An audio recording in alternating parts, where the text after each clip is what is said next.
So this influence of this charge on the space around it is what we call by the name electric field. But there will be an electric field due to the test charge Q also, right? Yes, this test charge Q also has some electric field around it, but this does not interfere with the electric field due to the other charge. Where the only force acting on the object is the vertically downward gravitational force. No other force. The object will stop moving. No, the object will not stop. See, when the net force is 0, no acceleration, that means the velocity does not change. Mass times the acceleration equals, so Q E0 sine omega t.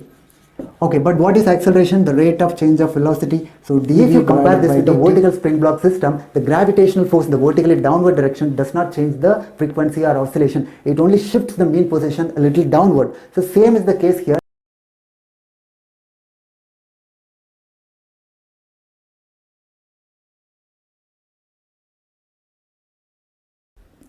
In the last class, we discussed Coulomb's law, which is about the force between two charged objects. Suppose we have a charged body here, so that exerts some amount of force on any other charge placed in space. So this force can be measured using Coulomb's law.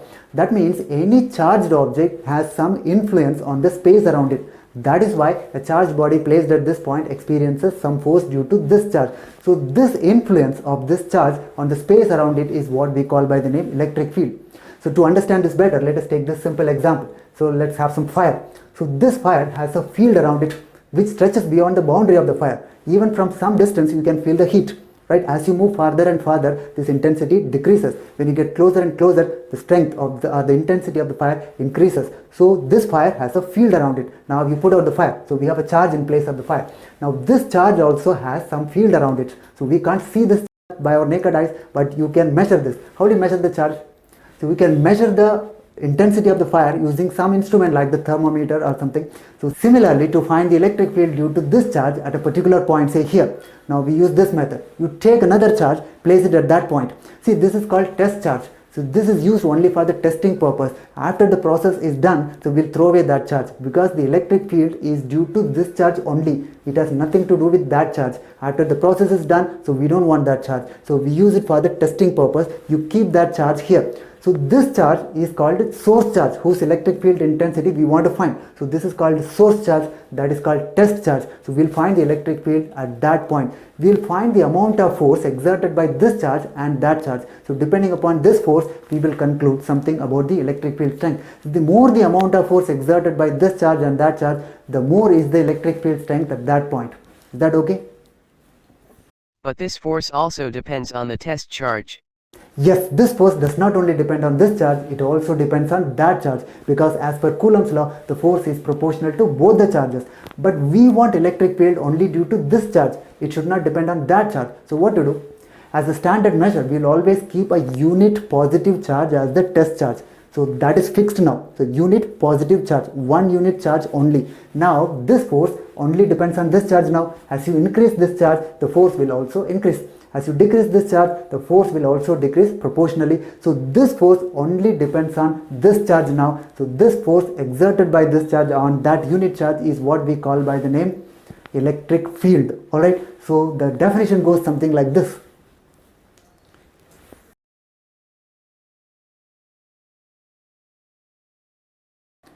So the electric field due to a charge called a source charge, so that is called source charge, whose electric field we are finding. The electric field due to the source charge at a particular point. The electric field is found at a point. At different points the electric field may be different. So at a particular point we want the electric field, so that is given by this definition. So the electric field due to that charge is given by the force exerted by that charge on a test charge placed at the point where you want to find the electric field. Do you understand? So the test charge is the unit positive charge. So the force exerted by that charge on this test charge is called by the name electric field. Okay? But what if we don't have a unit charge? You need not always use a unit charge as the test charge. Suppose you only have a 2 unit charge, not 1 unit charge. You can place the 2 unit charge at that point where we want the electric field and you find the force. And this force can be divided by 2. That will give you the same answer. You want to find the force on 1 unit charge, that is same as the force on 2 unit charge divided by 2, because the force is proportional to the charges, right? Suppose you have a 5 unit charge only. So 5 unit charge you can place at that point. Now you find the force.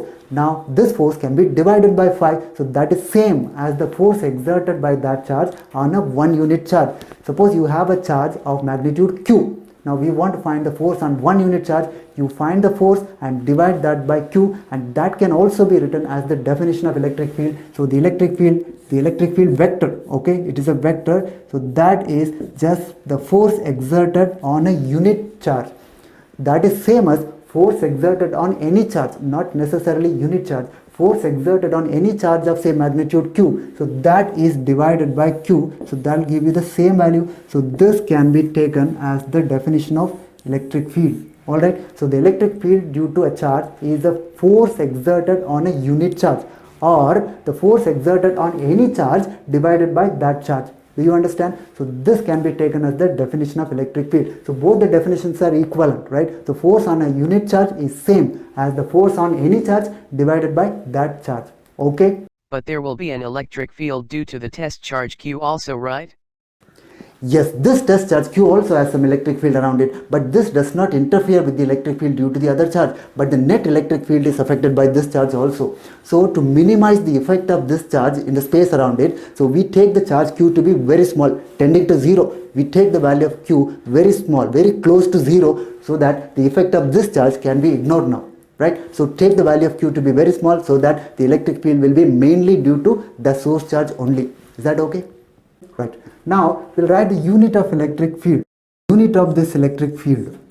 See, this electric field is written in terms of our known values, right? Like the force and the charge, both are known quantities. Now what is the unit of force? So that is Newton. So the unit of charge, that is Coulomb. So Newton per Coulomb. So that is the unit of this electric field. So Newton per Coulomb. So that's all. So this is the unit of electric field. So that's all. So this is the first point about electric field that you are supposed to know. We'll write few more points which are very simple. So the important point is this one, the definition of electric field. So what is electric field? The force exerted by the charge on a unit positive charge, or force exerted by any charge divided by that charge. Alright, and the unit of electric field is given by this formula, Newton per Coulomb. That's all. So that is the first point about electric field. Okay.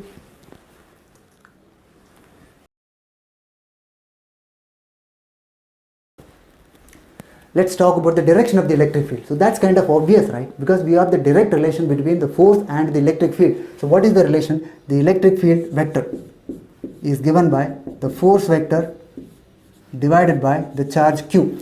The charge Q is a scalar. So that means the electric field and the force are directly related. One is a multiple of the other. So that means they are parallel. So they have the same direction. So the electric field and the force have the same direction. See, for example, so take this positive charge. So this positive charge exerts some force on the test charge. So the test charge is always positive, remember. So that means it is a repulsive force. So the electric field will be away from that positive charge. So it is different at different points. Suppose you take another point. So at that point, the electric field will be away from that charge. It will be in different directions, but it will always be away from the charge, outward direction. Now instead, if you take a negative charge, so the electric field will be towards the charge, because this time the force is attractive. So the electric field due to a negative charge is towards the charge, and the electric field due to a positive charge is away from the charge. So this is a simple idea of the direction of the electric field. Alright, so this electric field is same as the direction of the electric field is same as the direction of the force on a positive charge. Okay.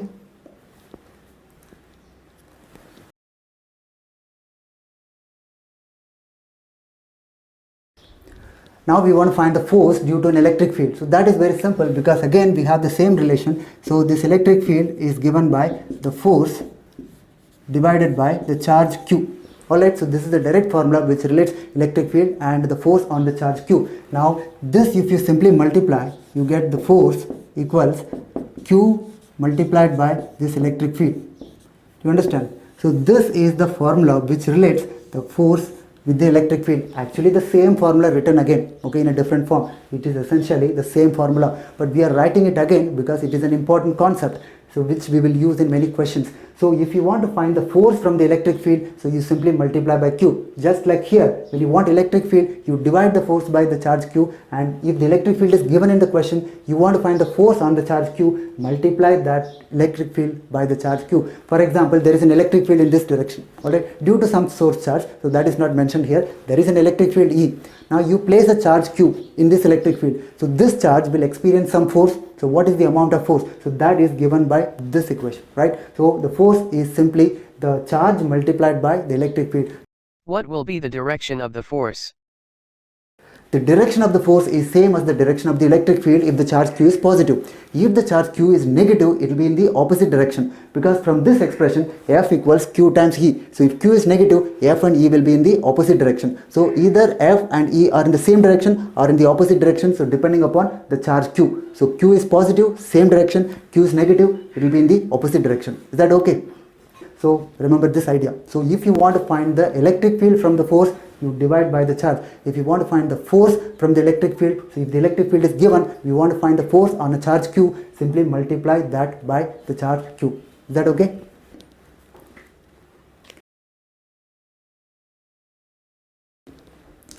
Here by electric field strength, we only mean the magnitude of the electric field. See, in most of the cases, we will only need the magnitude of electric field. The direction can be understood from the context, so we mostly require the magnitude of the electric field. So we'll write only the magnitude here. So we know that the electric field, only the magnitude is given by the force divided by the charge q. Alright, so this is the test charge. So force divided by the charge q, that will give you the electric field, only the magnitude. Okay, so now take for example this charge capital Q. So that is a source charge whose electric field we want to find at the point at a distance r from that charge. Alright, yes.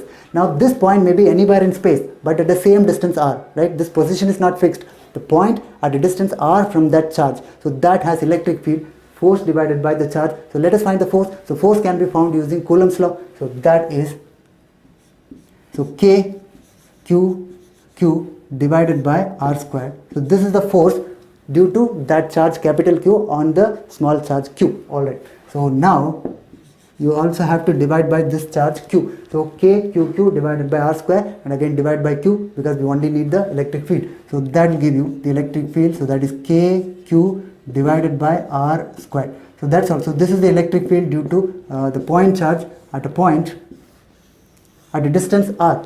Alright, so any point at a distance r from that charge, the electric field has magnitude this. The direction may be different at different points, but if the distance is r, the electric field is given by kq divided by r square, which means if you take a circle, alright, because any point on the circle is at equal distance from that center, right? So that means the radius of the circle is r. So you take this circle, any point on the circle has the electric field this value, the magnitude. The direction may be different at different points, but the magnitude of the electric field at any point on the circle having radius r is simply this one, kq divided by r square. So this is the electric field strength. That means the magnitude of the electric field due to the charge q at a distance r from it. Alright, so that is one formula so you are supposed to remember.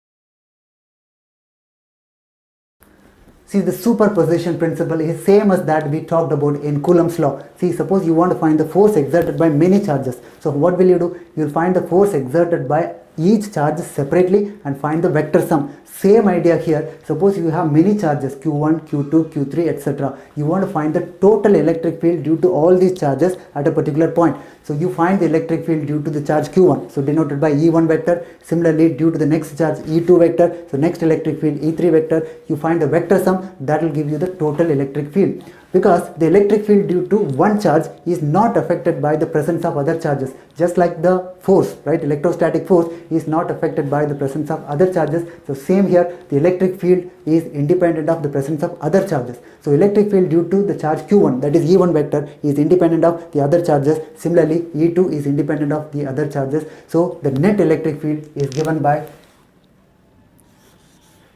so the net electric field is given by the formula simply the vector sum of all these electric field. So this E vector, the total electric field, so that is, so E1 vector plus E2 vector plus E3 vector, etc. So find the vector sum of all the electric fields, that will give you the net electric field due to all these charges at that point. Okay.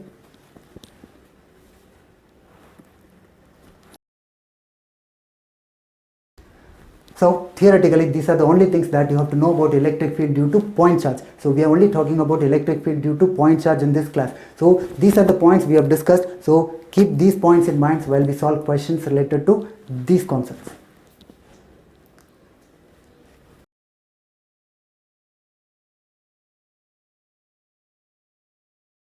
The electric field at origin due to the charges 2 coulomb, 4 coulomb, 3 coulomb placed at the points -2, 0, 4, 0 and 0, -3 respectively is.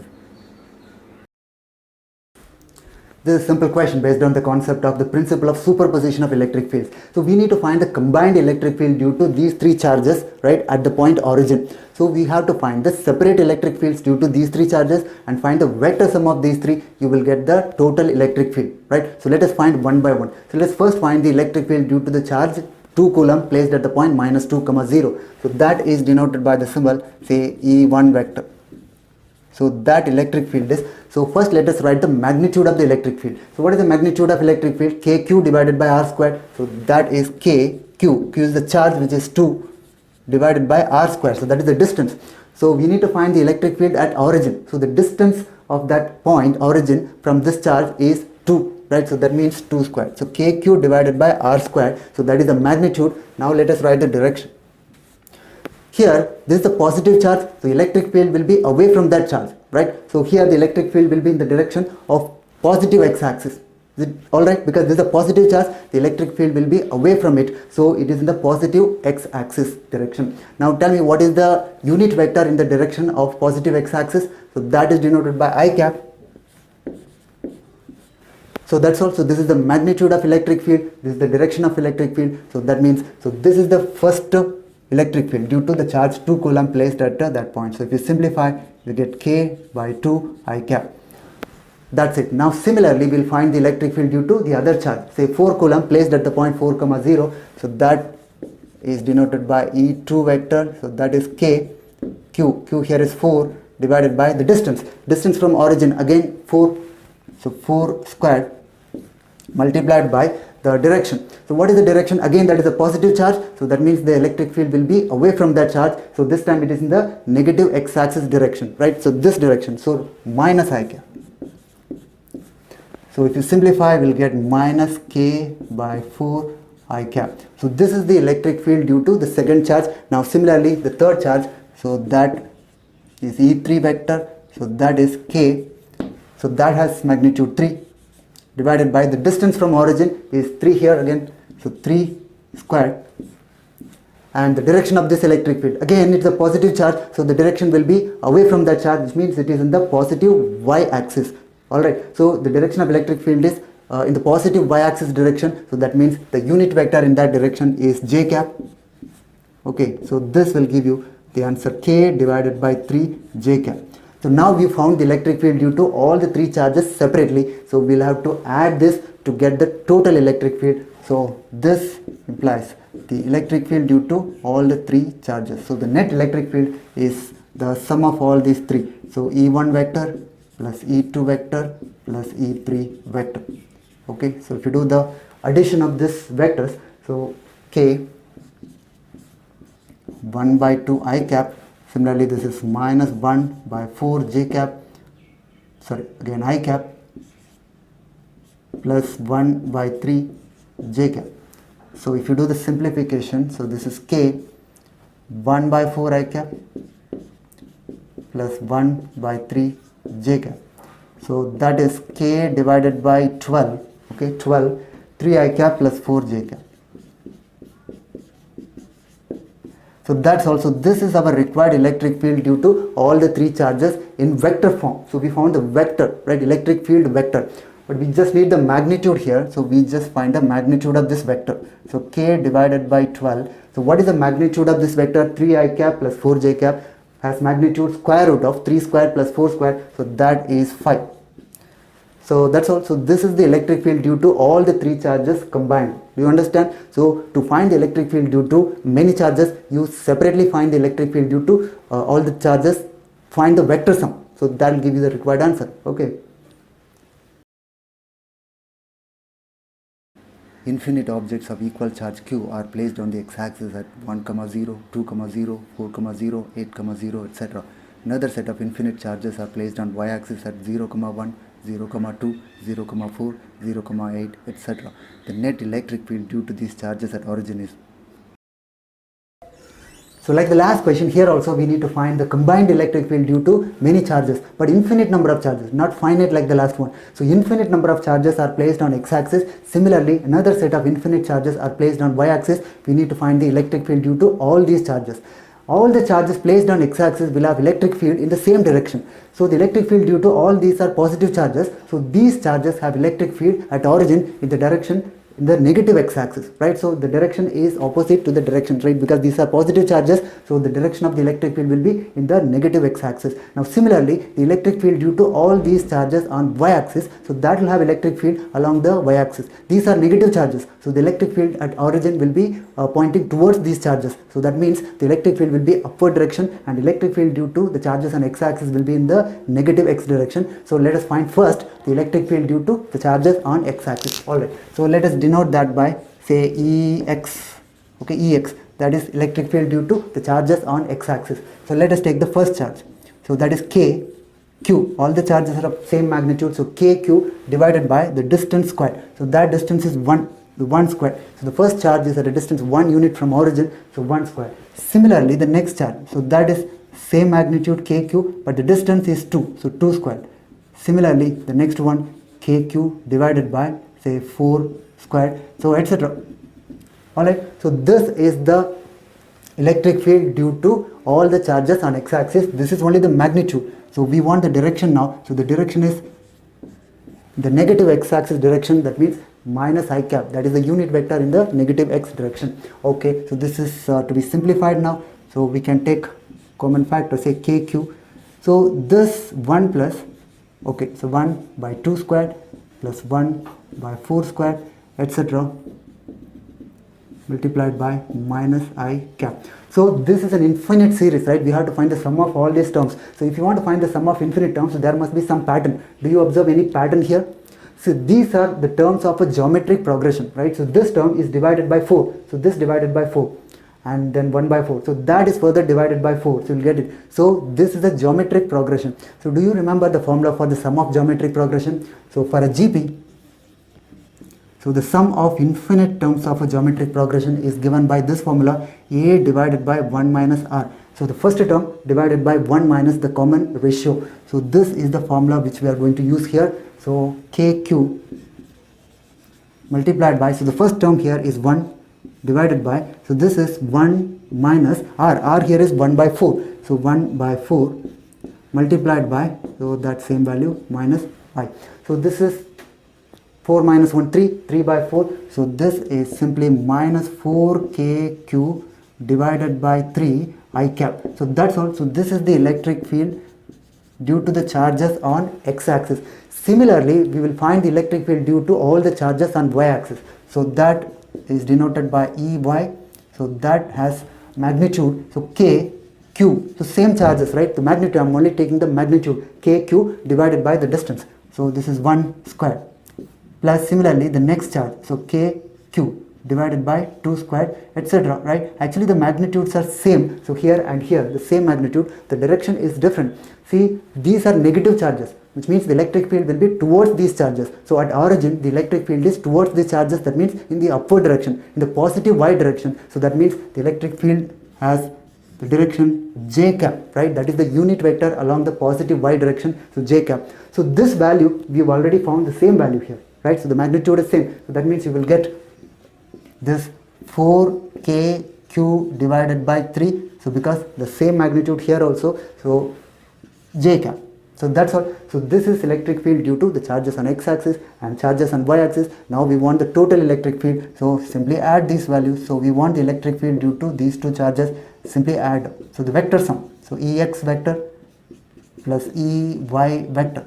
So if you find the vector sum, so this is minus 4KQ by 3. So here plus 4KQ by 3. So that is taken out. So 4KQ divided by 3 is taken out. So minus I cap plus j cap.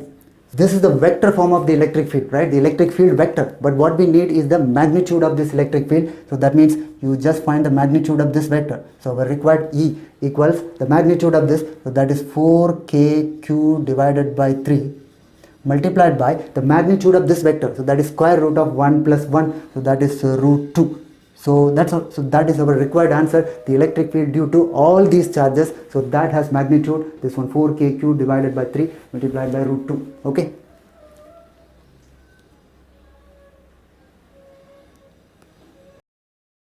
Two equal charges q are placed at 1, 0 and minus 1, 0.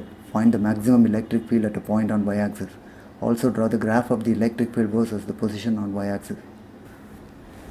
If you remember, we've already done the same question, exact same question. So when we were discussing Coulomb's law, so the same question was done. But at that time, we didn't use the term electric field. We only said force. But here we use the term electric field. That is the only difference. So electric field or force, both are same, right? Almost the same concept. So let us do this question again now. So there are two charges q and q placed at the points 1, 0 and minus 1, 0. Now we need to find the combined electric field at various points on the y-axis. Alright, so let us take a point on y-axis at a distance y from the origin. So let us find the electric field due to these two charges. See, that charge q will have electric field in one direction and this will have electric field in the another direction. So we have to find the vector sum of these two electric fields. Alright, yes. Now, so let's take the electric field due to that charge q. So here E. So both have the same magnitude, remember. So these two charges have the same magnitude and also they are at the same distance from that point. That means, so they have the same magnitude but the directions are different.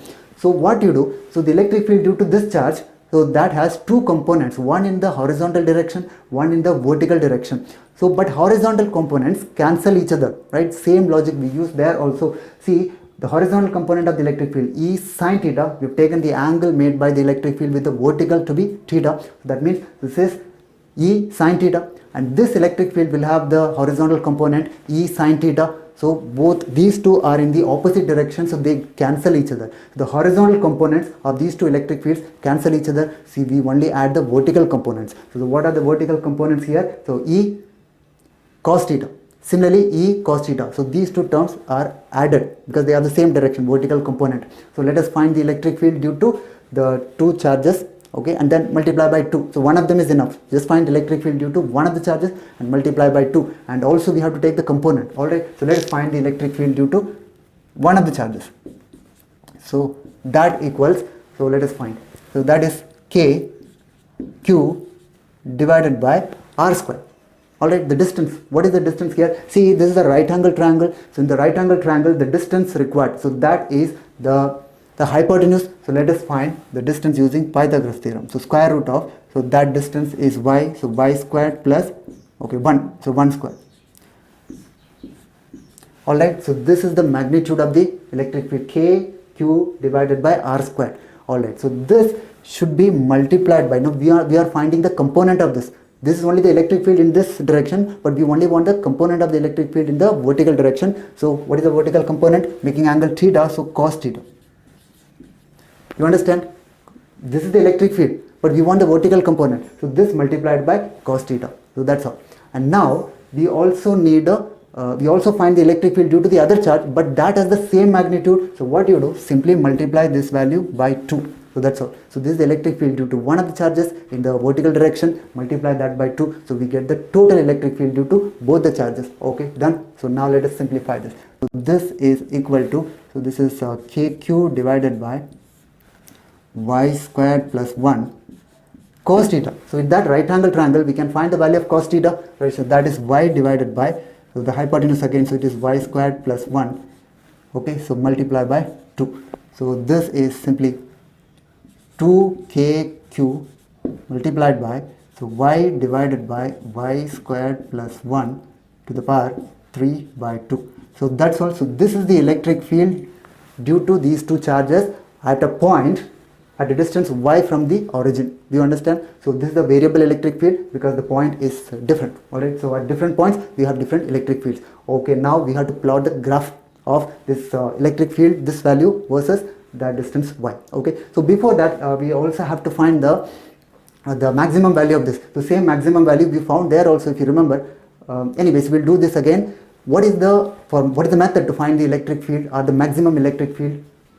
So we have to use the derivative method. So to find the maximum for E max, or to find the maximum value of any function, so we have to find the derivative and equate that to 0. So let us find dE by dy. So y is the variable here. So dE by dy here is 2kq multiplied by, so what is the derivative of this one? This is of the form u by b, right? The quotient rule. So division rule we have to use. So that is square of b. So y squared plus 1 q, and then this value. So y squared plus 1 to the power 3 by 2 minus, and derivative of y is 1, and then y multiplied by the derivative of this, that is 3 by 2 y squared plus 1 to the power 1 by 2 multiplied by, again derivative of this chain rule, 2y. So this is the derivative of this function. So we found the derivative now. Now to find the maximum value, you have to equate that to 0. So dE by dy, so that must be equal to 0. So we equated the derivative to 0. So we should be able to get the value of y from this. So let us simplify this. So these values we can divide, multiply. So divide by the common factor. So y squared plus 1 to the power half we can divide. So it is y squared plus 1 minus 2. So 3y squared equals 0.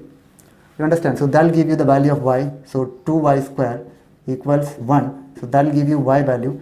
So 1 by root 2 or minus 1 by root 2. So 2 values plus or minus 1 by root 2. So that means this is the value of y at which the function attains maximum value or minimum value. One of the values is maximum. So 1 by root 2 will give you the maximum value. Minus 1 by root 2 will give you the minimum value. So just substitute this value here in this expression. You will get the maximum value. Alright, let us substitute here. So E max equals, so let us substitute this value of y here. Say one of the value, 1 by root 2 I am taking. So let us substitute the value here, 2kq, and y is 1 by root 2, so 1 divided by root 2, and then so if you substitute the value of y here, so 1 by 2 plus 1, it is 3 by 2 to the power 3 by 2. So if we take the reciprocal, that is 2 by 3 to the power 3 by 2. So let's simplify this further. So this is 2 root 2, right? 2 to the power 3 by 2. 2 root 2, 1 root 2 gets cancelled. So 2 times 2. So 4kq divided by, so this is 3 root 3. So that's also, this is E max, which means the maximum value of the electric field. So the maximum value of this function. So that is found. So that is the maximum value. See, if you want the minimum value, you can use the other value, right? Minus 1 by root 2. So what value will you get? The negative of this value, you understand, because minus 1 by root 2, if you substitute in this expression, you get the same value with a negative sign, because minus y here, instead of y here, so minus. So the maximum and minimum values are found. Now we have to draw the curve. So how will you draw this curve? Okay, so this is the function. So E versus y you have to draw. So let us draw this function.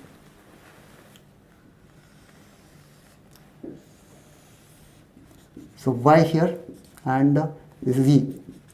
So we have to use a little bit of maths here. See, so to draw this function, what do you have to do? Say for example, let's take some value. At the value, when y is 0, what is the value of E here? So that is also 0, which means when y is 0, the value of E is also 0. So the curve passes through origin. So the first step, so the curve passes through origin. Okay. Next, this function attains maximum value at the point 1 by root 2. So when y is 1 by root 2, say some value 1 by root 2 here. So at 1 by root 2, the maximum value is attained. So whatever is the value, so this value, so that is the maximum value. You understand? Which means the curve will be something like this. Okay, because it attains maximum value at that point. After that it should decrease, because this is the maximum value, it can't go up. So it will decrease, so it will decrease here like this. And then what is the value of this function at infinity? Okay, when y is infinity, as y tends to infinity, what is the value of this? So if you use some basic limit concept from mathematics, so this is the function. There you can find the limit of this expression as y tends to infinity. Do you know how to find the limit as y tends to infinity? See, or if you remember this particular concept, when the numerator polynomial is of smaller degree compared to the denominator polynomial, so that means, so the limit as y tends to infinity, the value becomes 0. Or we can find the proper limit also. If you take this y squared out, it will become y cubed. So 1y cancel, so y squared, substitute y infinity, you will get 0. So as y tends to infinity, this value becomes 0. So as y tends to infinity, the value becomes 0, which means the curve will be like this. It will come very close to this. As y approaches infinity, this value will approach 0, which means at infinity only this curve will touch x-axis. Do you understand? Because 0 at only infinity, so it will tend to touch this line. So very close to this. Do you understand? So we have drawn the curve for positive values of y. Now negative values, so same graph, right? Same graph. Only difference here is that, so here y becomes negative, right? Minus negative value. So what will happen? The same graph we are drawing here, but negative value. You understand? Negative value. So minimum value is attained at the point minus 1 by root 2. So instead of 1 by root 2, so we will have minus 1 by root 2. And what is this maximum value? That's what we found here. So 4kq divided by 3 root 3, that is the maximum value, and the minimum value here is the negative of that, and that value is attained at the point 1 divided by root 2. So the graph will be something like this, right? So it will increase till the point 1 by root 2, and then it attains the maximum value 4kq divided by 3 root 3, and then it decreases, again it reaches 0 at infinity. Alright, so same graph in the negative x-axis also. You understand? So this is a simple idea we are using. So almost the same question we have done up to this point. We found the maximum value there, right? So maximum force we found, but here we also draw the graph of the function. You understand? So we use the simple idea of derivative to find the maximum value of the function, and we plot the graph of the electric field versus the distance from origin. You understand? That's it. Two equal charges q are placed at 1, 0 and minus 1, 0. Find the electric field at a point on x-axis. Also draw the graph of the electric field versus the position on x-axis. Like the last question, here also we need to find the electric field at various points on x-axis, not on y-axis. So what difference does it make? So here we need to consider many cases. So the point may be between these two charges or outside these two charges, that side or this side. So we have to consider these cases separately, because see, when the point is between these two charges, the electric field due to these two charges will be in the opposite direction, right? So this has electric field in this direction, or that will have electric field in this direction. But if you take a point that side, more than one, at that point both these charges will have electric field in the same direction. So directions are different, so we have to consider separate cases. First, let's consider the case where the point is outside that line segment. That means more than one. Okay, suppose x is greater than 1. Okay, x is greater than 1. So that is the first case. So when x is greater than 1, so now what is the electric field here? So due to the first charge. So let us find the electric field. Due to that charge. Okay, so that has a distance. What is the distance? So the total distance from origin is x, and that charge is already at a distance 1. So the total distance is x minus 1. So that is the distance between the charge and the point at which we are finding the electric field. Alright, so what is the electric field here? K q divided by r square, the distance here. So that distance here is x minus 1 square. So this is the electric field, and the direction of the electric field is in the positive x-axis. So I'm not writing the vector form, only the scalar form. So the direction is the positive x-axis. Okay, done. Now similarly, we'll find the electric field due to the other charge. Okay, the charge placed at the point minus 1, 0. So that will have electric field in the same direction. So plus kq, same charge q, and the distance here is from origin to that point, the distance is x, and already it is 1 unit this side, so 1 plus x. So that is the total distance, x plus 1 square. So that's all. So this is the electric field due to both the charges at a point x where x is greater than 1. So if you simplify this, you will get, so kq can be taken as a common factor, x minus 1, x plus 1. So that is x squared minus 1. Okay, squared, and if you do the addition here, so x plus 1 squared plus x minus 1 squared. Alright, so if you do the addition, it will be 2 times x squared plus 1. Alright, so x squared plus 1. 2x term gets cancelled. So 2x here minus 2x here, that gets cancelled. So that's all. So this is the electric field at a point x, so where x is greater than 1. Similarly, we'll find the electric field when x is, say, less than minus 1, this side. Okay, on the left of this charge. Okay, so what will you get? So E here equals, but this time the electric field will be in the negative x direction, because again the charge is q, these two charges are positive, so away from those charges, which means the negative x direction, so the electric field will be negative. So minus k q divided by, so x plus 1 square, again minus kq divided by x minus 1 square. Alright, so the same value, just negative sign, that's all. So this is simply, again if you take minus kq divided by x squared plus 1 is taken out, and then if you do the simplification, so you get the same answer, x squared plus as the, so these two expressions are same except for the negative sign. So that means the electric field when x is greater than 1 or less than 1 are having the same magnitude but in the opposite directions. Okay, done. So we found the electric fields at these two points, okay, these two regions. Now we'll find the electric field at a point between these two charges. That means x this time lies between these two charges. It means greater than minus 1 and less than 1. So For example, it is at a distance x units from origin but between these two charges. So in that case, so what is the electric field here? So let us find. So what is the electric field due to this charge? So charge on the left, so that is k q divided by the distance. Again x units from origin, and this side the distance is 1, so x plus 1 square. Now what is the electric field due to the other charge? But that charge has electric field in the opposite direction, right? So because away from that charge, that means in the opposite direction, negative x direction, so it will have electric field minus kq divided by, so what is that distance?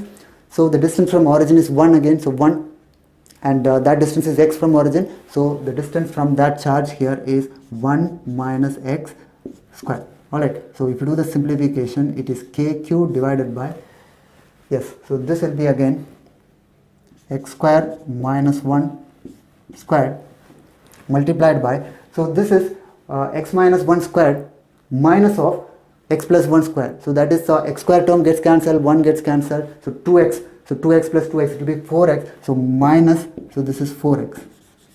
You understand, after simplification you get this, so this value minus this value will give you minus 4x. So that's all. Now we found the electric field at various regions. You understand? Now we have to plot the graph. Okay, so again little bit of math is involved here, so let us draw the graph. Okay, so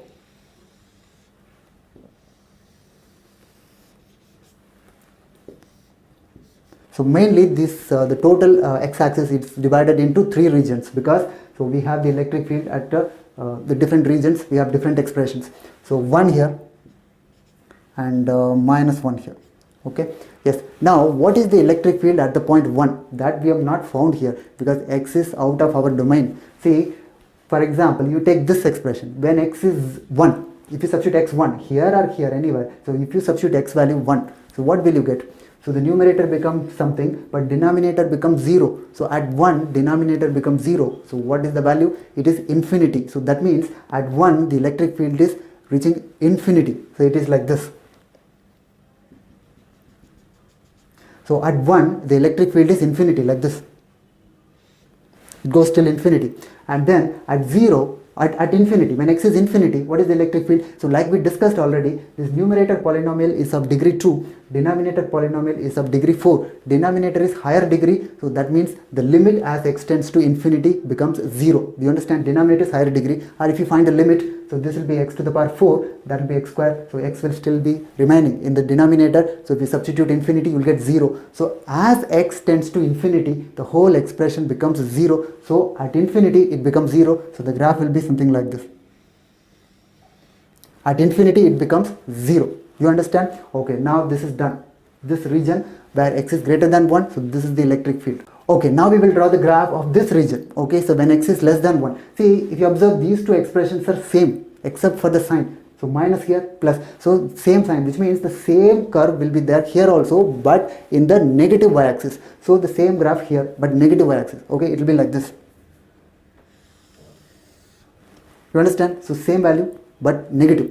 You understand? Because it tends to, instead of infinity, here it tends to minus infinity. At negative infinity, it will become 0. So same thing. Okay, done. Now between these two values, okay, minus 1 and 1. So what is the graph? How will you draw this? Okay, now that you can simply draw, because x is 0, take the values. So if x is 0, that value is 0. X is 0, that value is 0. Okay, now when x is 1, when x approaches 1, okay, here what will happen? When x approaches 1, see here what happens? The denominator becomes 0, again infinity, but negative. Okay, negative. So x is positive this side, so these values are positive, but there is a negative sign. So negative infinity, as x approaches 1, so we get negative infinity, so which means here, not infinity, negative infinity, so the graph will be like this. You understand? At 0 it is 0, at 1 it is infinity, negative infinity. Okay, done. Now for negative values of x, so negative values of x, if you calculate, so if x is negative, so now if x approaches minus 1, this will become again 0, denominator is 0, so infinity. So already x is negative and already negative sign is there, so that means, so it will become positive infinity. Do you understand? When x approaches 1, this becomes 0, so it will become infinity or minus infinity, but x is already negative, so positive infinity. So at 0 it is 0, but at minus 1 it becomes infinity. Okay, positive infinity. So that's also, this is the graph of this electric field at various points on x-axis this time. You understand? But there is a discontinuity here, unlike the last case which we have done on y-axis. So here at these points 1 and minus 1, the electric field is not defined, okay, or it approaches infinity. So that's it. So this is the graph of the electric field versus the x value, right, x-axis. At various points on x-axis the electric field will have this expression, and that has graph something like this, okay.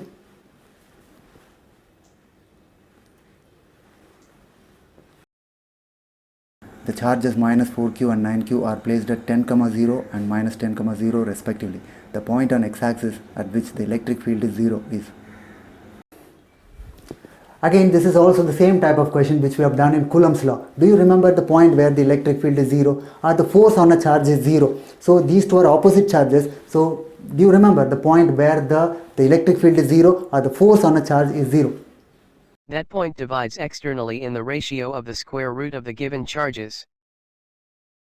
Yes, as these two charges are of opposite nature, so our required point where the electric field is 0 or the force on a charge is 0, so that point is not between these two charges but outside the line segment joining these two charges and dividing in the ratio of square root of the charges, right? Square root of 9 is to 4, that means 3 is to 2. So that ratio but divides externally.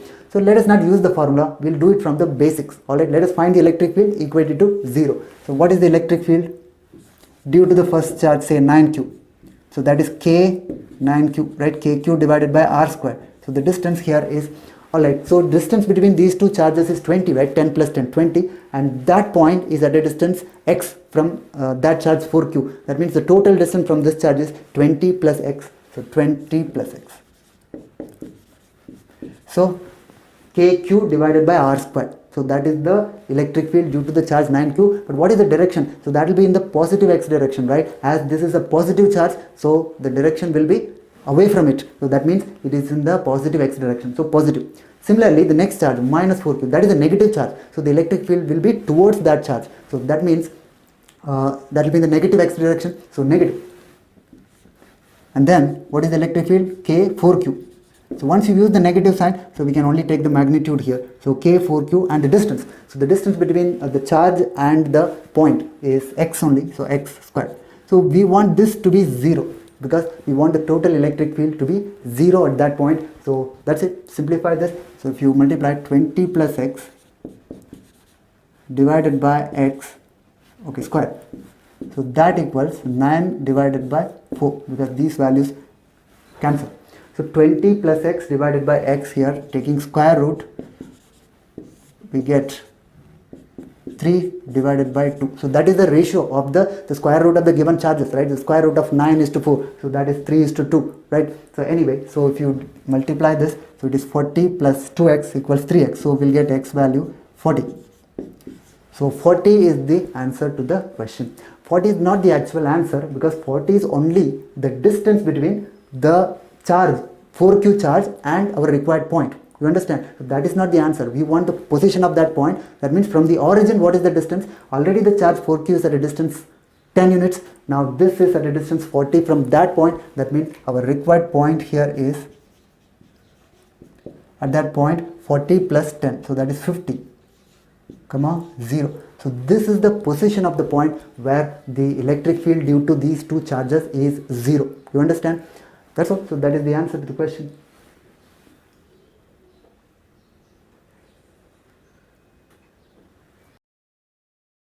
A ball of mass m and charge q is projected with speed u at an angle theta in a uniform electric field E in the direction of I cap plus j cap. Find the time of flight. So this is a question on projectile motion. So we need to find the time period of the projectile. So do you remember the formula for the time period of the projectile? So that is 2u sine theta divided by g. That formula works only in normal situation where the only force acting on the object is the vertically downward gravitational force, no other force. But here it is a charged object, right? And also there is an electric field in some direction, in a direction making angle 45 degree, right? Because I cap plus j cap, that means it makes angle 45 degree with the x axis, 45 degree with the y axis. So there is an electric field and there is a charged object. So that means, so there is also an electrostatic force in addition to the gravitational force. Because we have the formula for the electrostatic force. So the force here equals Q times E, the charge multiplied by the electric field. but electric field is given here and the charge is also there, so which means charge multiplied by electric field will give you the electrostatic force. So we got the force. Now we have the gravitational force also, so we have to consider both these forces. So let us find the acceleration. Alright, so let us find the upward acceleration. So this acceleration is due to the gravitational force and also due to the electrostatic force. Now tell me, what is the upward electrostatic force? See, this electrostatic force or the electric field is making some angle with the vertical. Do you understand? It is not in the vertically upward direction. Now we have to take the component of this force in the vertically upward direction. So it makes angle 45 degree with x-axis. That means what is its vertical component? So multiply by sine 45, right? So E times sine 45 is the vertical component of the electric field. And then you can find the force by multiplying Q, and we can find the acceleration. So let us find the acceleration. So the acceleration here equals, so first E is the electric field, multiply that by sine 45, because we want the component in the vertically upward direction. So E sine 45, this is the electric field. Multiply this electric field by the charge Q. That will give you the force, electrostatic force. But we want the acceleration, so divide by the mass of the object. So that means we've got the acceleration only due to the electrostatic force. Okay, done. Now there is also a downward gravitational force mg, the acceleration due to that, so that equals minus g. You understand? So this is the electric field. This is the component of the electric field in the upward direction. This q times that is the force, divide by m, that is the acceleration. And that is the gravitational acceleration, very simple. So minus g. So this is the total acceleration in the vertical direction. Okay, done. Now we will find y. Y means the displacement in the y-axis, right? Y direction. Okay, vertical direction. So y equals, what is the formula for the equation of motion, right? So ut plus half at squared, right? This is the formula for the equation of motion. Okay, only two dimensions, so only one dimension, sorry. So only in the vertical direction we consider. Okay, but what is u here? The initial speed. The initial speed is u, but in some direction, making angle theta with the horizontal. We want the initial speed in the vertically upward direction. So again we have to take the component of this u in the vertical direction. So that is what? U sine theta multiplied by t, like u sine theta, that is the initial speed in the upward direction, t, plus half this value of a is what we have found here. So this is the acceleration in the upward direction. So that is qe sine theta, sine 45. So sine 45 is 1 by root 2 multiplied by m minus g times t squared. So that's all. So this is the equation of motion in the vertically upward direction. Okay, done. Now we want this value to be 0, right? Why 0? We want to find the time period. What is time period? When the object again reaches the ground level. That means y value is 0 again. Initially the value of y is 0. Now the object again reaches the same ground level. So that means the y value is again 0. The time at that instant of time, right? That's what we need to find. The time period is the total time required for the object to reach the ground level again. So equate this value of y to 0. So we'll get the t value. So divide this t here. So what will be the value of t? Okay, if you multiply, so we'll get 2u sine theta. Okay, plus qe divided by m root 2 minus g times t equals 0. You understand? So this will give you the value of t. So t equals 2u sine theta divided by, so this value, so taken to the other side, so g minus qe divided by m root 2. So that's all. So that is the required time period. So this is the time at which the object reaches the ground. The value of y is 0. So that means that is our required time period. Do you understand? So if you observe this formula, okay, see, if q is 0, which means the object is not charged.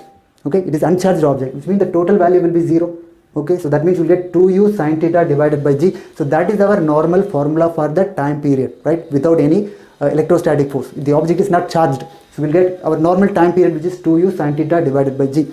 Or even if the object is charged but there is no electric field, so E is 0, even then the whole value will become 0. Either the object is uncharged or there is no electric field. In that case we will get 2u sine theta divided by g. So that is the time period in normal situation, the only gravitational force, right? So 2u sine theta divided by g, but we have an extra term here, so minus qe divided by m root 2, that is the acceleration in the vertically upward direction. You understand? So that's all. So this is the time period of our required projectile motion. under these two forces, right? Gravitational force and also this electrostatic force due to the given electric field. Okay. How to find the horizontal range?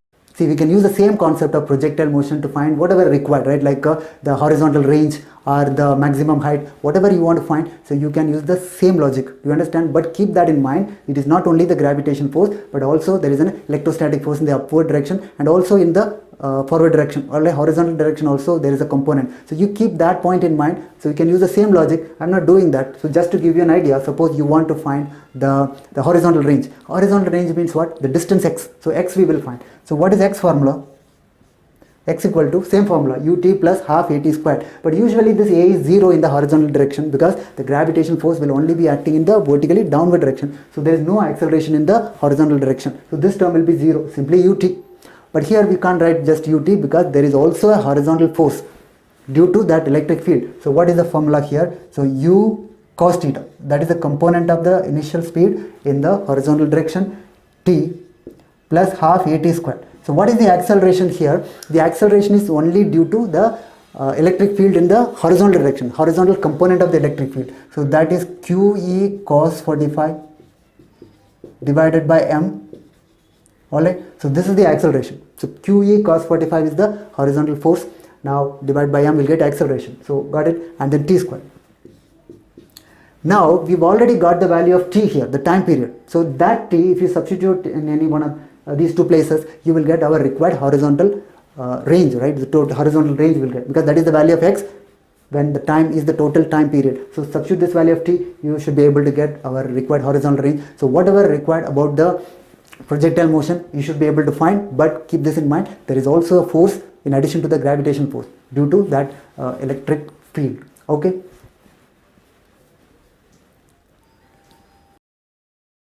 An object of mass 2 kg and charge 0.25 coulomb at origin starts moving in an electric field t squared I cap plus 2t j cap. The speed of the charge after 4 seconds is. Here a charged object is given, right? And also there is an electric field. So this charged object will experience an electrostatic force due to this electric field. So there is a force. Now we have to find the speed of the object at a particular instant of time. So to find the speed, first we will find the force, electrostatic force. From the force we can find the acceleration just dividing by the mass of the object. From acceleration we can find the velocity. So that's all. So step by step we will do it. So first of all we have to find the force due to that electric field. So what is the electric field given? So that is not a constant, it is a variable value, right? So it is t squared I cap plus 2t j cap. So this is the electric field given. Now we have to find the force. So how to find the force? So the force is simply the electric field multiplied by the charge. So force equals Q times E. So Q here is given 0.25 coulomb. So 0.25 multiplied by that value t squared I cap plus 2t j cap. So done. So this is the force. Now we want to find the acceleration. So what is force? So mass times the acceleration. So the mass is given as 2 kilograms. So 2 times the acceleration. So that equals, so 0.25, writing it as 1 by 4 multiplied by t squared I cap plus 2t j cap. So this is done. Now the acceleration, we want to find the velocity. So how to find the velocity from acceleration? V equals u plus at.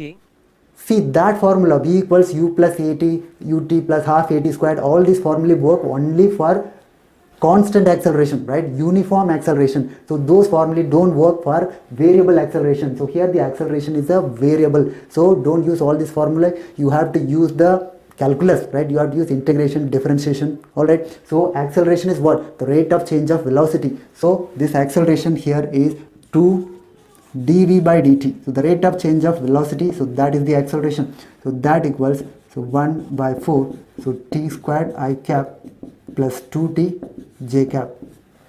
Is that okay? So this velocity is what we need to find. So we have to use integration. So dv here equals, so this is 1 over 8 t squared I cap plus 2t j cap.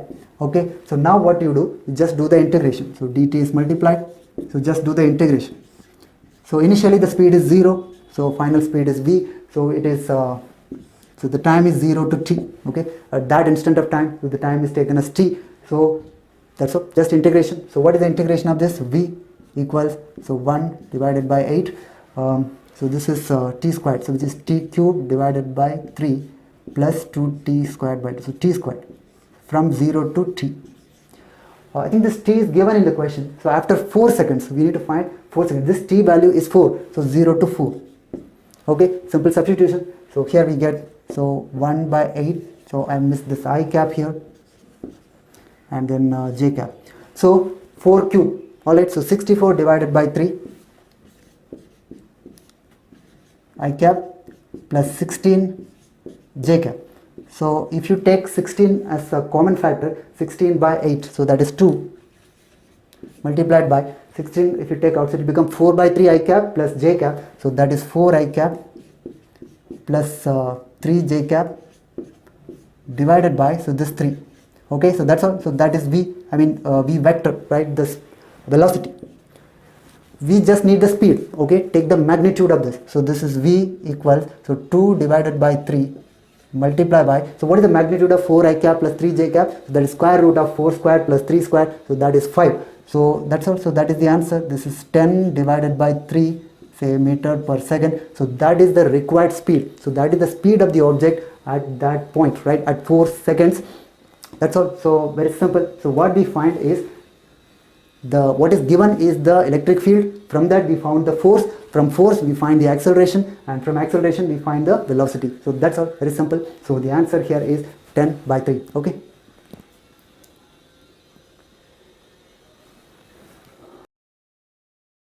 A tiny spherical oil drop carrying a net charge q is balanced in still air with a vertical uniform electric field of strength 81 pi by 7 times 10 to the power 5 volt per meter. When the field is switched off, the oil drop is observed to fall with the terminal velocity 2 times 10 to the power minus 3 meter per second. Viscosity of air is 1.8 times 10 to the power minus 5 Newton second per meter square, and the density of oil is 900 kilogram per meter cube. Then the magnitude of the charge q is. So here two situations are given in the question. See, in the first case, a spherical oil drop is falling under gravity. So the gravitational force is acting in the vertically downward direction, and also it is a charged object, and there is an electric field in the vertically upward direction. So due to this electric field, there will be an electrostatic force in the upward direction. So there is an upward electrostatic force, downward gravitational force. These two forces balance each other. So there is no net force. So this object is in equilibrium. So that is the first case. In the second case, the object is moving with the terminal velocity. What is terminal velocity?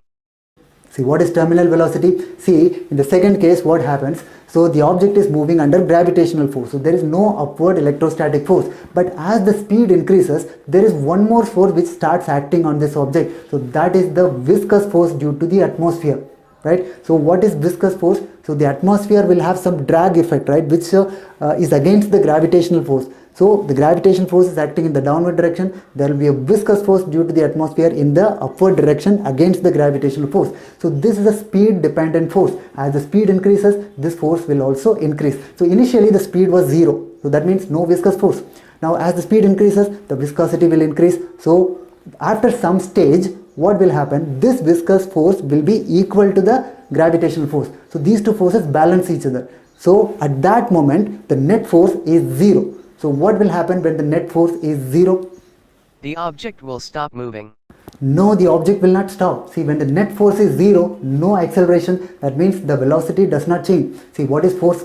That which changes velocity. So when there is no force, so no change in velocity, the object will continue moving with the same velocity. And it is this velocity that we call by the name terminal velocity, right? The speed does not change. So the speed remains constant for the rest of the journey. So that is what we call by the name terminal speed. Do you understand? So terminal velocity is that which does not change after that point.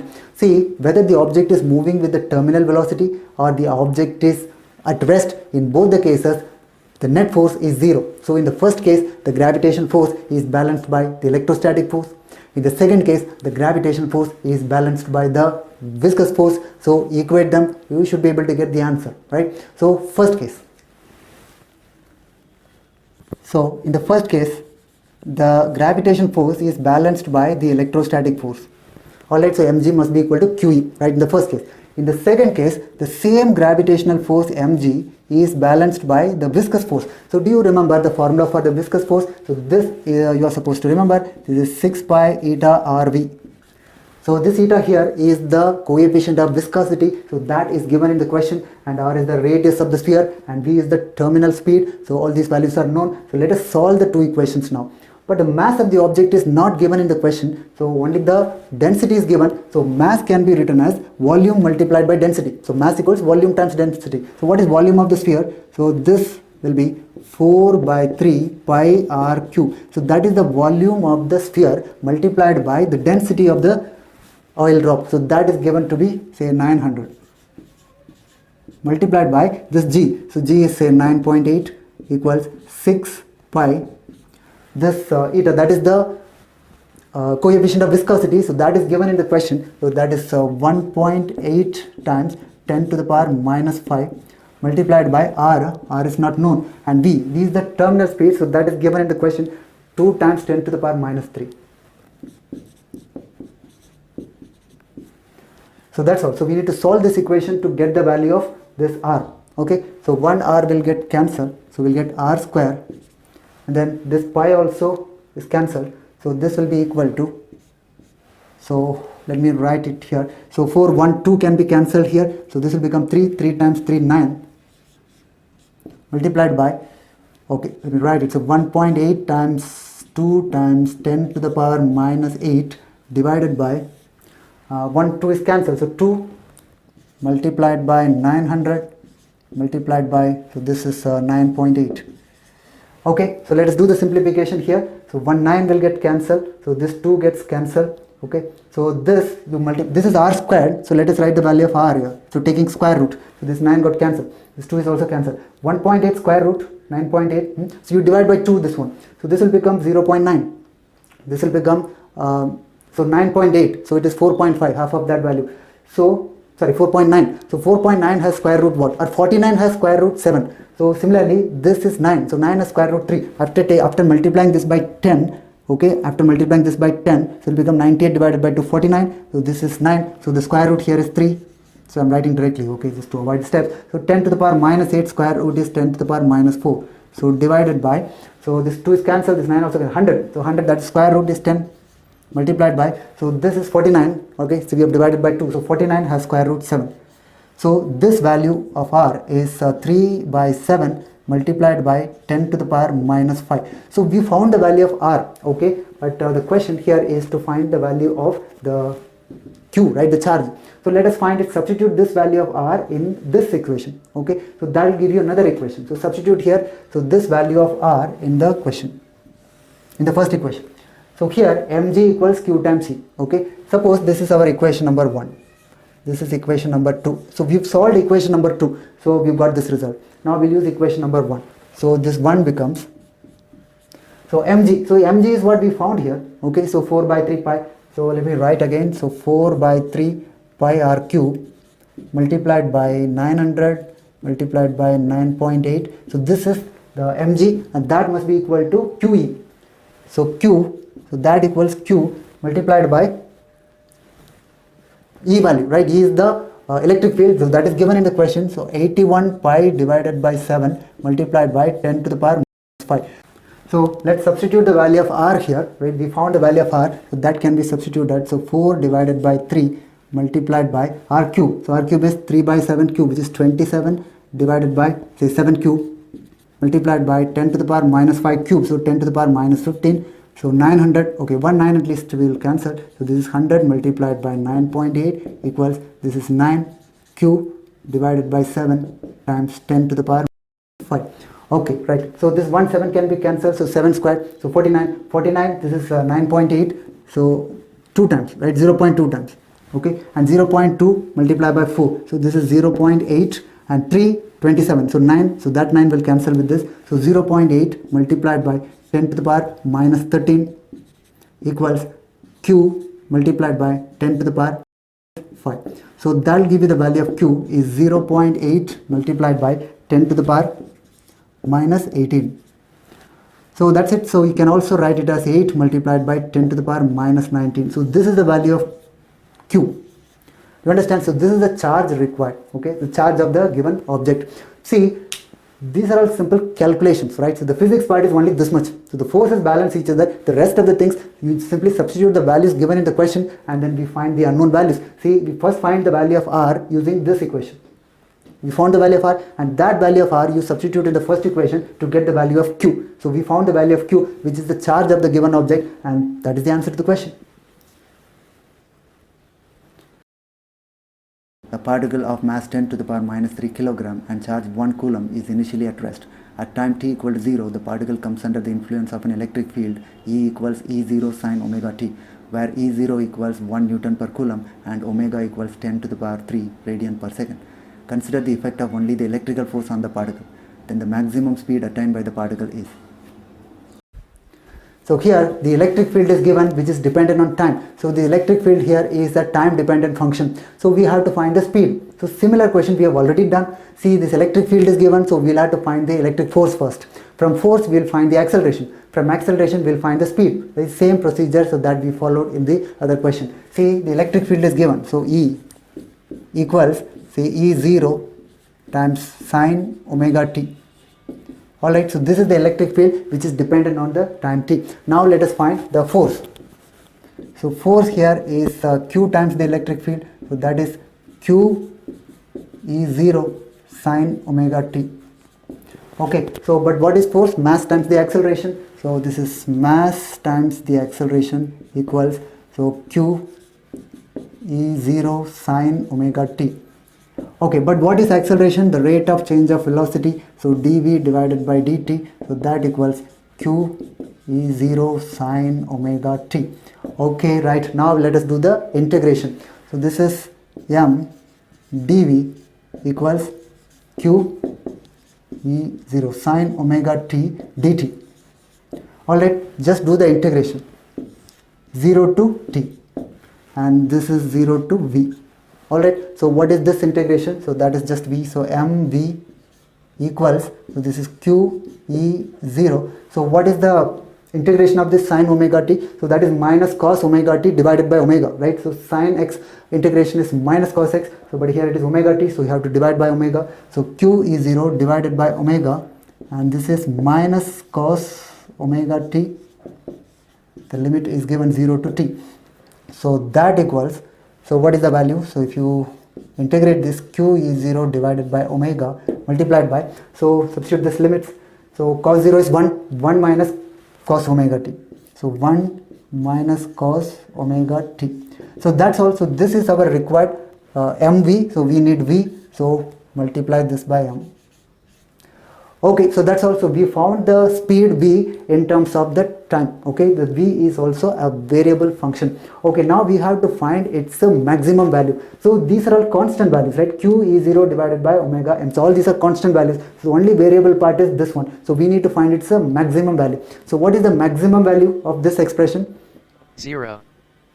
How 0? Cos omega t has maximum value 1. Cos omega t maximum value is 1. So 1 minus 1, 0. See, we don't want the maximum value of cos omega t. We want the maximum value of the whole expression, which means the whole thing. See, minus cos omega t. See, for the whole expression to be maximum, this value should be minimum. Okay, because we are subtracting. If you subtract minimum value, you will get the maximum value. So this value should be minimum. What is the minimum value of cos of something? So that is negative 1, right? So minus 1 is the minimum value. So 1 minus minus 1. So 2 is the maximum value of the expression. Because there is a minus sign, you don't directly substitute the maximum value of this. So minus cos omega t has maximum value, okay, 1. So 1 plus 1, 2. So the maximum value of v is v max equals, so this value same. So Q E0 divided by omega m multiplied by, so 1 plus 1, so that is 2. So 2 is the maximum value of this expression. That's all, this is the answer. But these values are given in the question. Okay, Q, the charge is given to be 1, okay, 1 coulomb, and this E naught, that is also given to be 1, okay, multiplied by 2 divided by, so omega is given 10 to the power 3. And also m is given to be 10 to the power minus 3. If you do all these substitutions, so we get the answer. So these two cancel each other, just 2, that's all. That's also, this is the answer to the question. The value of V, the maximum value of V is just 2 meter per second. So that is the answer.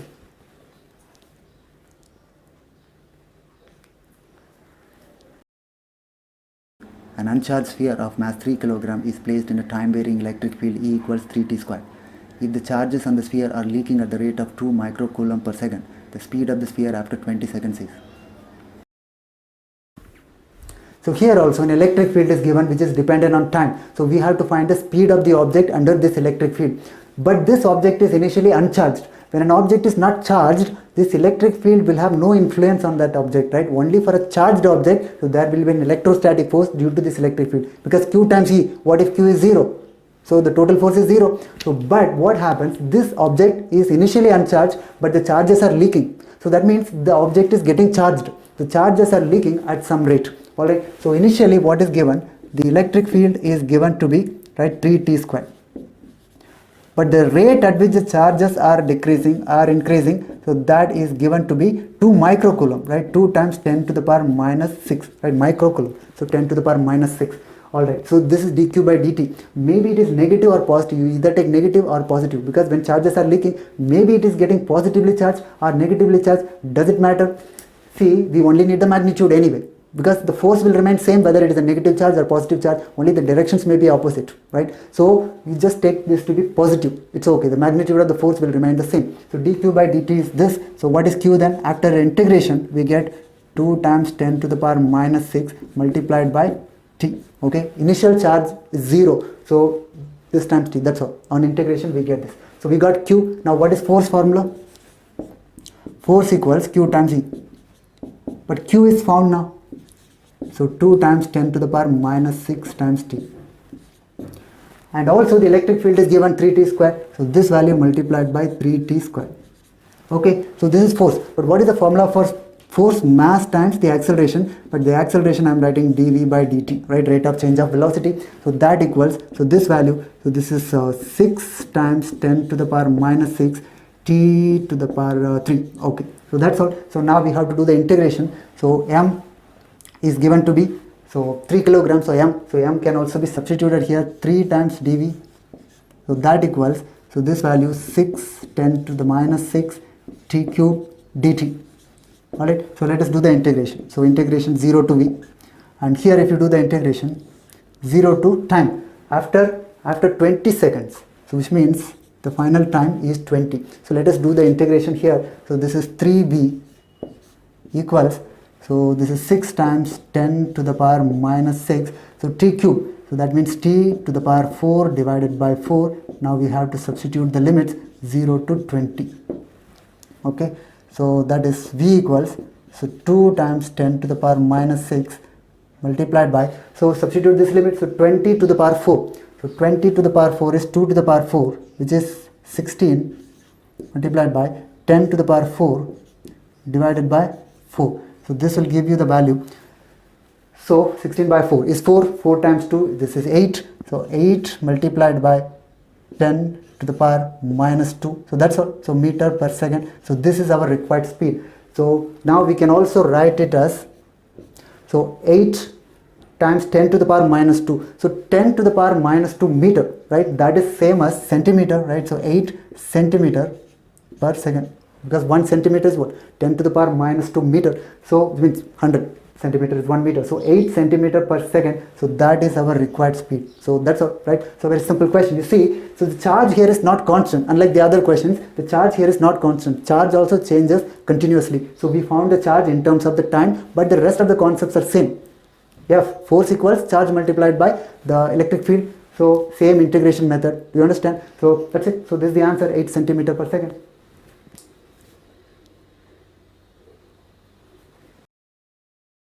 A wooden block with charge positive Q performs a simple harmonic motion on a frictionless surface with frequency of 0. If a uniform electric field E is switched on as shown, the SHM of the block will be. So there is a wooden block which is attached to a spring. So that performs some simple harmonic motion. Now in the second case, there is also an electric field. Now this is a charged object, and this electric field will have some influence on this charged object. So will that make any changes in the frequency, time period, or the mean position? So that is what we need to find. So let us find it. So the first case here is, so there is only the spring force, no other force. So that is the restoring force. So the force here in the first case is minus kx. So that is the spring force. Alright, so now the acceleration from this is minus k by m times x. So dividing by m, so you get acceleration. Alright, so what is the formula for the simple harmonic motion? That is minus omega square x, right, the angular frequency. So omega value can be found from this, right, comparing these two. Now what is the formula for the frequency or the time period? Right, 2 pi by omega, so that is the time period. The frequency, just the reciprocal, so that is omega divided by 2 pi. So that is the frequency, and omega value can be found using this relation. So that is square root of k divided by m. So that's it. So we found the frequency in the first case where only one force, that is the spring force, is acting. So that is done. Now in the second case, so we also have, see, along with the spring force, we also have the electrostatic force due to the electric field. So minus kx, so that is the spring force. Now in addition to that, we also have the electrostatic force. So the electric field is E, Q is multiplied to get the force. So QE is the force due to the electric field and also the spring force. Now this will become, so minus K times X minus QE divided by K. Alright, so this is the force on this block in the second case. Okay, now tell me, if you compare these two forces, so what is the difference here? So the K value remains same in both the cases. So there is no change in the frequency. So what is the frequency in this second case? So here, see, frequency depends only on the value of K, right? M, of course, is same in both the cases. So the frequency here also is 1 divided by 2 pi, the square root of K by M, as the value of K does not change in these two cases. So same frequency. So frequency is same. So what is the difference in these two cases then?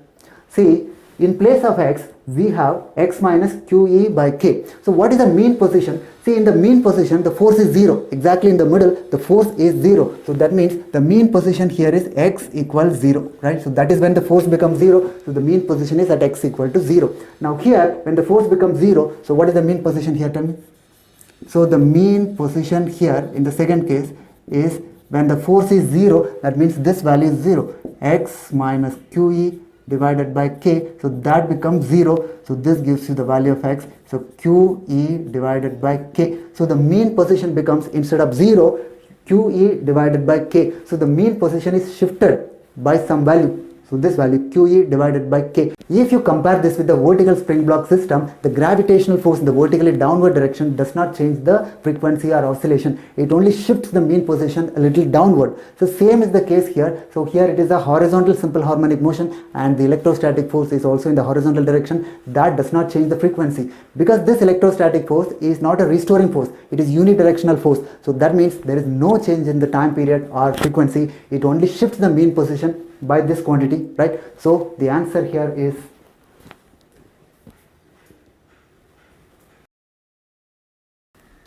so we are done with electric field due to point charge. In the next class, we'll do electric field due to continuous charge distribution. Okay, bye.